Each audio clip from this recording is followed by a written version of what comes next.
السلام عليكم، إن شاء الله كامل تكونوا بخير وبصحة وبعافية يا رب. مرحبا بكم في قناة لمسات دانيا. وصفتنا النهار اليوم هي وصفة خفيفة وسهلة وبزاف بنينة اللي هي شوكولاتة الطلي. يحبوها كبار وصغار، ومشي دايما تكون متوفرة عندنا شوكولاتة الطلي اللي نشروها برا من المحلات. إذا نخدموها في الدار، حاجة بنينة ونظيفة وسهلة وبالخف توجد تمتم، وبكمية قليلة بزاف تاع المقادير، يعني بكمية قليلة نقدروا نديروا كونتيتي لاباس بها من الشوكولا. ودرك تشوفوا معايا المقادير لهنا، قصت بالفنجال تاع القهوة، شوفوا شحال صغير القيس تاعو، ودار لي كمية لاباس بها. لهنا عندي فنجال لحظة اللي هو حليب بودرة، عندي فنجال لحظة، عندي فنجال حليب عادي، حليب عادي، عندي فنجال كاكاو بني ذو نوعية جيدة، الريحة تاعو من ريحته تعرفوه، عندي فنجال سكر ناعم سكر غلاس، وفنجال زيت، وملعقة صغيرة فانيلا. هذو هما كامل المقادير اللي نحتاجوهم.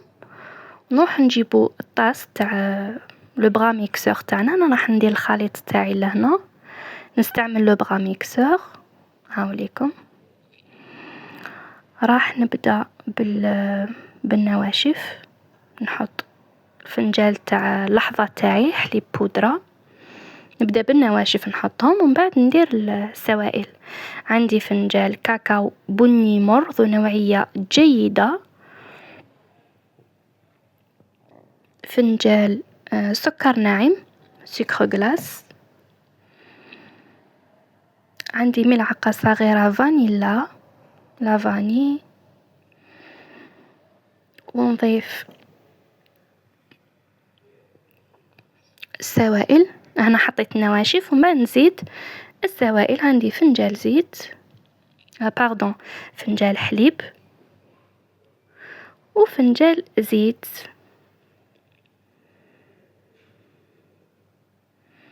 ونخلط بلوبغا ميكسور تاعي مليح مليح حتى يبدا يثقل لي الخليط، يعني تشوفوه، يعني متحبسوش من الخلط حتى تلقاوه ثقيل كيما الشوكولا اللي تنباع في المحلات، تجي ثقيله. درك تشوفوا القوام معايا، نخلطو بيان حتى شوفوا كيفاش بدات تثقل لهنا معايا.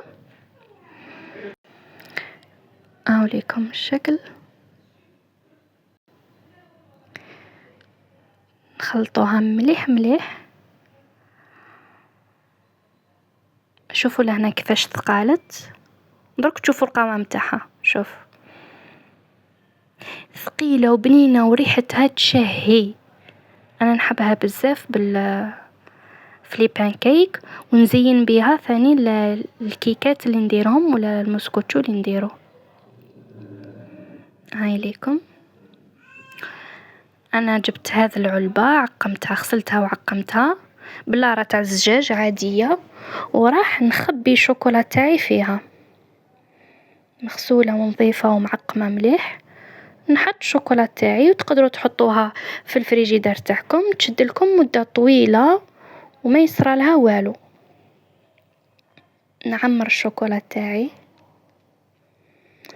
هاي ليكم، دارت لي كميه لابس بها بفنجال صغير صغير فريمون، هذاك الفنجال وخدم لي كميه لابس بها من الشوكولا بنينه وتشهي، وسورتو اللي عندها ولاد صغار راح تحتاج هذا الوصفه بزاف.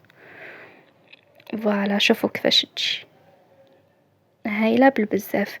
نتمنى يكون عجبكم الفيديو، واذا عجبتكم الوصفه ما تنسوش الاشتراك في القناه وتفعلوا زر الجرس. مع السلامه.